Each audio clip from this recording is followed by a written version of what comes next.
Alright, so I don't know who this is going to help out. This right here is a 98 Chevy C1500. And the car's in park. Press the brake, like I normally do. Alright, it's not doing nothing. It's in park. So what you do, I can't say this works on every vehicle, but turn forward. Alright, drop it down to neutral. Alright, turn your key off and turn on. And there you go. Now, the problem with that is it's a sensor.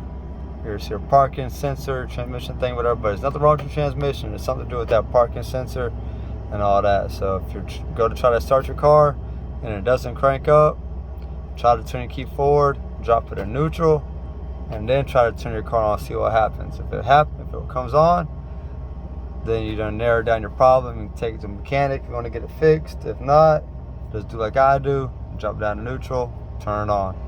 Alright, now have a good one. Oh, and before we go, put it back to park, turn the car off. Now watch. And it'll turn right on. Go figure that.